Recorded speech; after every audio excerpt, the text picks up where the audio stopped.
Just what the heck happened at the end of the session when it came to this whole kneecap and graduation standards?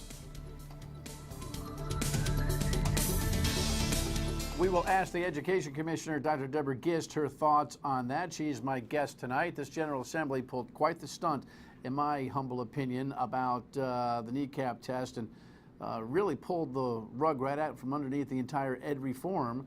Now, of course, the Ed Commissioner will take the high road and tell us that's not really the case, but we'll probe a little deeper and find out what's going on and what's in her head now and in the future on Dan York's State of Mind. It is a pleasure to have you aboard. Yes, this is the night before all the fireworks. In fact, tonight in Cumberland, they're supposed to have the fireworks, you know, my hometown, and they have been postponed until Saturday. And then the ones in Lincoln that emanate from the Kirkbrake Country Club, they're supposed to be tomorrow night, and they have been postponed until Sunday. But, you know, there's some things that are just not postponable, and we'll talk about that coming up. Let's check the rundown. Yeah, this is kind of interesting. Never thought the lieutenant governor's race would actually hit any kind of profile, but lo and behold, 38 Studios has helped us do that.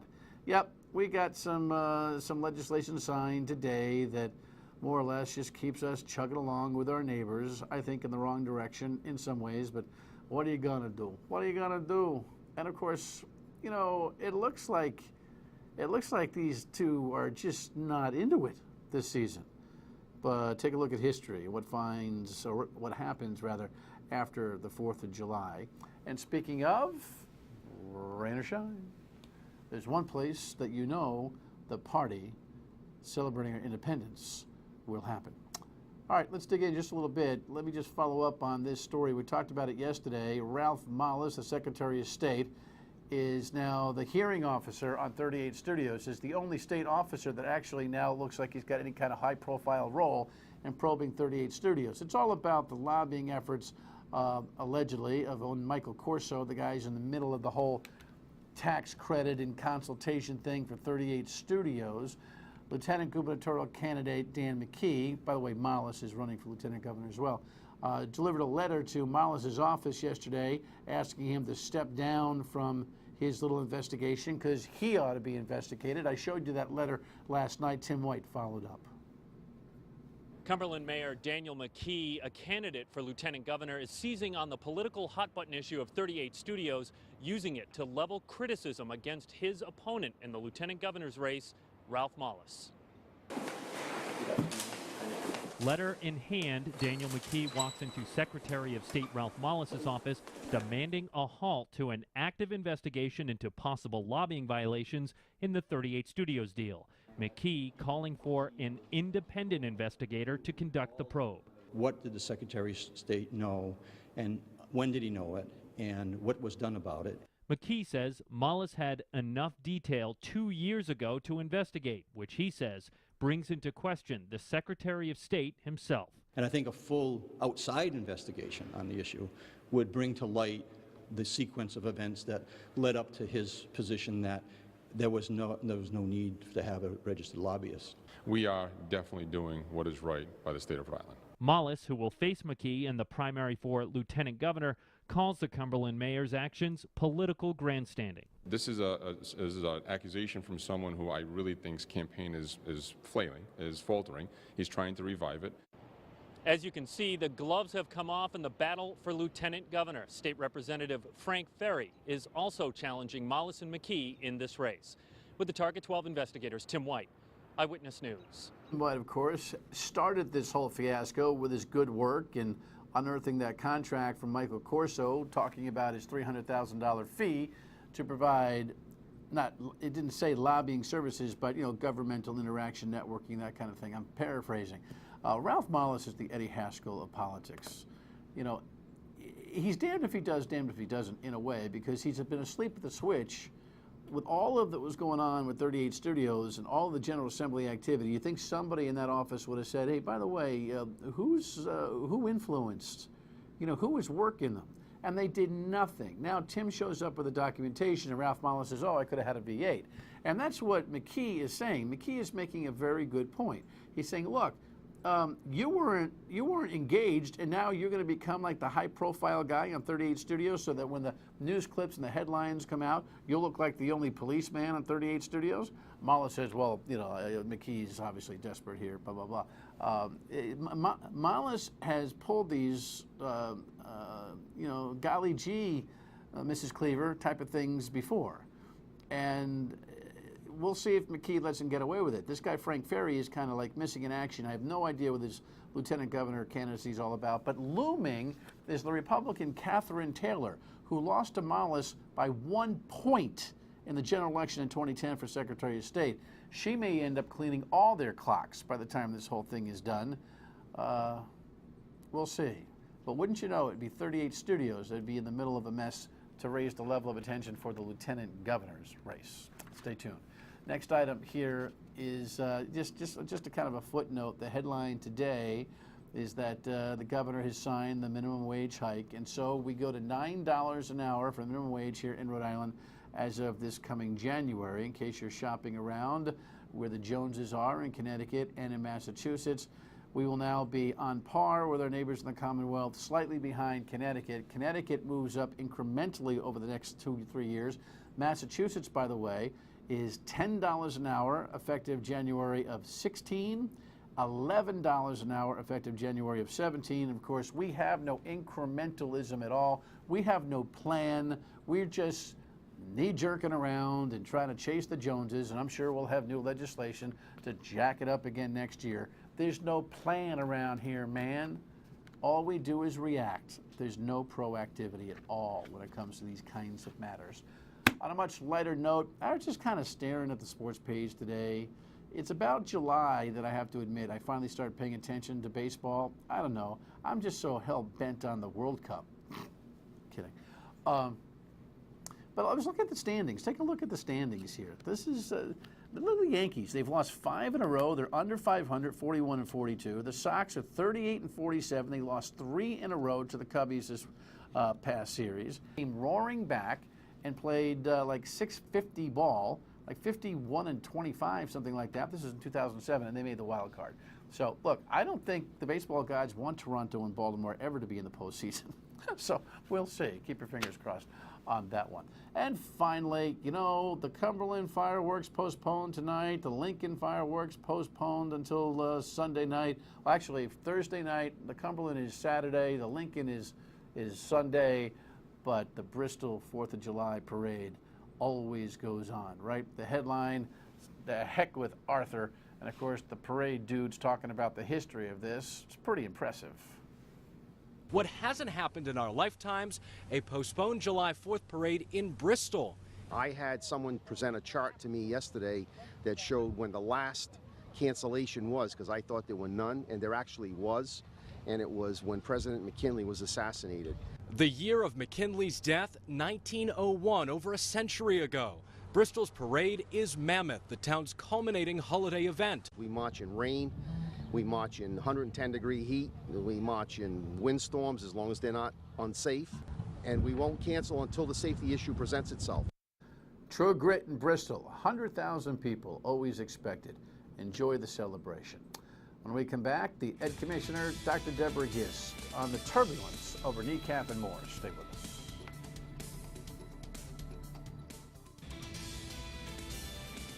You know, I've expressed my own outrage over what happened with the General Assembly this last couple of weeks, but I don't know, epitome of diplomacy being offered by the Education Commissioner. I'm going to see if I can rattle her cage and get her off that. Here's the headline. It's like, well, come on, man. The delay goes into effect as Governor Chafee, in his true leadership fashion, leaves the bill unsigned. You know, sending messages. Oh, it's so savvy to not sign the bill when you're the president. And anyway, welcome. Thank you. Happy 4th of July and all that stuff. You too. Your health is good. Everything is good. We're great. All is well. What happened? What happened? No, really, what happened with this kneecap test? And the General Assembly's moved to just say at the 11th, not the 11th hour, at the 12th and a half hour. I mean, half the kids are out of school, for crying out loud.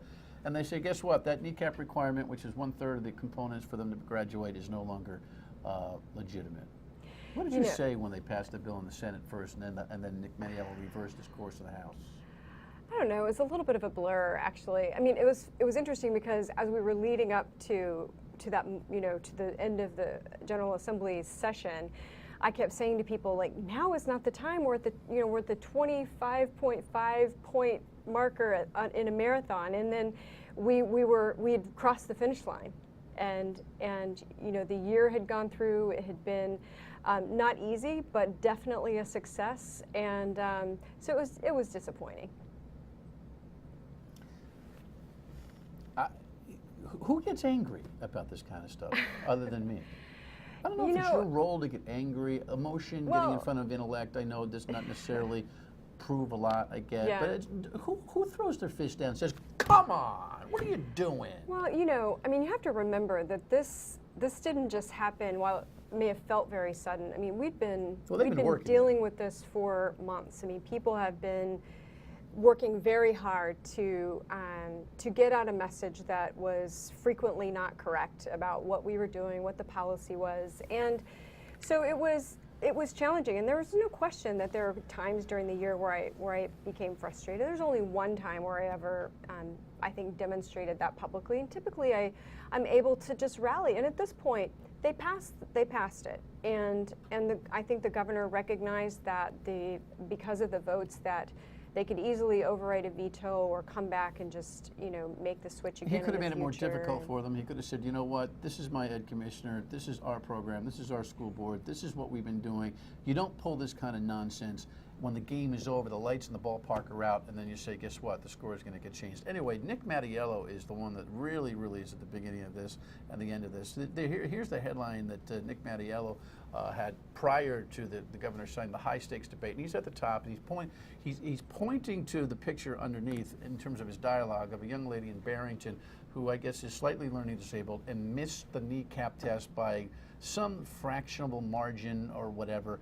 You have been here, unless I'm stupid and I haven't been paying attention, you've been here talking about waiver processes in each local district ad nauseum. Am I to believe that a young lady and her mom couldn't figure out a way to navigate the kneecap requirement, especially when she's assessed with some kind of special needs?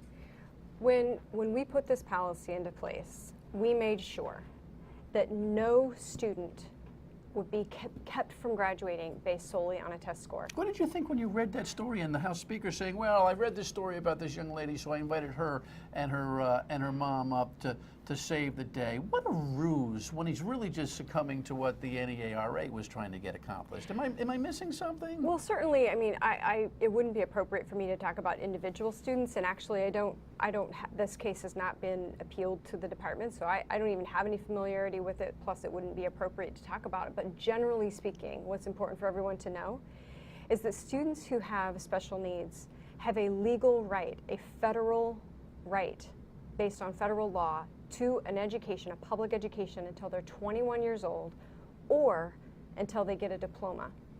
And so giving a student a diploma before he or she is ready, any student, but especially a student with special needs, is depriving them of their legal right to an education, and that's just wrong. And what people sometimes think when they think about graduation is they get this impression that it's you either graduate or you don't, and if you don't, your life is ruined. That is not what we've set in place, and that's not how our schools are handling this. We have school districts that right now have programs in place, support systems. Students are graduating in August, they're graduating the next year, and we count those graduations to give the schools credit for keeping those students in school, because it doesn't help a student to just give them a diploma. And remember, our bar is 9th or 10th grade skills. I get that, I understand that, but in this particular case, the politics of this, so you're not going to get into it because you don't know the case, but you must have read the story and went, really?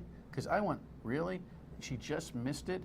And he uses this, like this was this turnaround and just philosophical light went off in his head that he had to endorse the Senate bill to, come on. I don't believe that everybody's been on the same page in terms of the waiver processes and the advocacy that can be done. My guess is that young lady could have graduated if everything was exhausted. That's my point. I think it's a any complete student in the state farce. who's at the 9th or 10th grade level will graduate. That is the bar. All right. And so the question is, do you think they should graduate if they're not? That's the only question. All right. When we come back, we'll talk about whether this kneecap thing. Actually, it's cooked, right? So we got to wait to 2017 for another kind of test, and what a mess. Stay with us. Where I couldn't look at myself in the mirror would be knowing that a student who'd scored as high or higher was not being allowed to graduate. I think that is fundamentally unfair. That's Susan Lucy, the superintendent of schools in the city of Providence. That was really your first, the first of the last round of public relations blows to the kneecap requirement, because she, waived a couple of hundred students who she says was in a predicament. I couldn't figure out what she was saying, but one day it dawned on me. Let me see if I understand what she was saying. She was saying, if you, as a non-proficient student, scored 23, I'm just going to use a number, and I scored 21, I retook the test and scored 22, improved, because that's the requirement, but you did it again and only got 23 again. You'd have a point higher proficiency than I would, but I improved, so I graduate and you don't. I think that's what she was arguing. Did she have a point? Well, I think what that argument fails to take into consideration is that no student will be kept from graduating based solely on a test score. So, yes, if you want to look at the numbers and say that, but that's not how the whole process works. So the question is, the student who didn't make progress, when the committee at the school, and Providence, I don't think, went through this process, but other districts, when they sat down each individual student and they said, did little Danny, how's he doing? Is he or she at performing in reading and math at the 9th or 10th grade level? Yes or no? And if the answer is no, it's not in that child's best interest for that child to graduate one way or the other. And so the question is, then how do we help that young person get to where he or she needs to be, and how long will that take? Well, can it happen through the summer? Is it going to take another year? Do we need to look at alternative programs? How do we help that young person? But if the kneecap was a 1/3 component, and all those other questions have been answered, and the kneecap, you still had to show proficiency, and some kids made a little bit of a nudge improvement, but still fell behind others who made no improvement, but they had higher scores. That's what she was arguing. Was she correct, at least in that vacuum? If you were going to look at the system as if that's how the system operated, then yes, except that it's not. Okay. And so you think it's an and the unfair reason that the conversation. growth was put there, remember, is because when you set public policy, you're trying to change behavior. The reason that we included the growth component is because we heard from so many people during the public process, and believe me, there was a lot of public process that happened over this for many years. We said, people said, students come to our high schools and they are so far behind, they are years far behind. And I think a lot of people don't realize that oftentimes students are coming at elementary level grade, in math. So what we wanted to say is, as long as everyone is working to continue to make sure that child is making growth, and so we wanted to have that growth be a factor, and that was why we put that part of the policy in place. I got emails from State Representative Greg Amore, who's a teacher, who says that, I'm missing this whole thing. You have no idea about how much instructional time was lost to testing remediation and retaking in the test process. Why do you smile like that? I think it's fascinating to think that, how do you prepare to take a math test? You study. Math.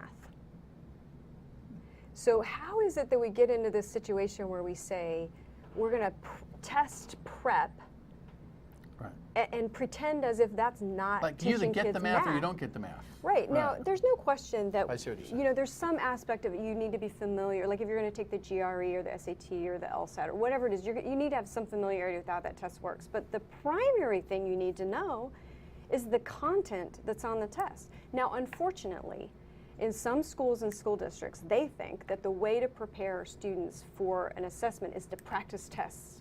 It's still math, but they think that as long as you just do lots of problems, that's not the right way to prepare them. It's not good. It's not the most effective. All right. It does happen obviously, sometimes. there's a lot of, up study that's got to be done through the system. You okay? Are you angry about? I mean, you look like you're not even bothered by this. You going to stick around? I mean, the politics of next year will determine on some levels whether you stick around or not. But, oh, sure. Yeah. I mean, So, you know, You wanna as flip the, the bird as to the the whole place saying after goes, this? when someone hands you lemons, you either make a sour face or you make lemonade. So I'm a make lemonade kind of a person. And so we're going to make the best of this. The great thing about the bill is that the bill says it says you shall use the assessment results for intervention with students. And so the efforts, I've heard from principals and superintendents, people are calling me and they're saying, we're not slowing down. So you still think it was worth it? Absolutely. But what do we no have? question. My last quick question is, what do we have? A General Assembly that is now the school board now? The General Assembly is going to upend what the school board and you education thinkers are going to do? Well, I mean, I think that's something that the General Assembly and our next governor and the Board of Education are going to need to work through, because it is that, you know, they are delegated these responsibilities for a reason. So that's something that those folks are going to need to work through, so we're clear about who's doing what. All right, good to see you. Good to see you too. Hang in And there. it's important to know that the General Assembly did a lot of great things for education in this session. And this is getting a lot of attention, but there were good things they did for education in this session. It's absolutely true. Absolutely true. That's why she does what she does and why I do what I do. Good to see you. Good Thank to see you too. Thanks, Dan. Stay with us. Yes, your state of mind matters to us so much. Here's how you get in touch. I'm sure the Ed Commissioner's thoughts will have some of you reacting. 228-1886 is the voicemail. Email me or Facebook or tweet at me. You just make sure you spell it with the E and it'll get through. I went a little bit long with the Ed Commissioner, so we got to wrap it up. I wish you a great holiday. The Wilma Briggs story will repeat tomorrow night. You got to watch that if you haven't seen it. I'll see you Monday right here on My State of Mind. Bye-bye.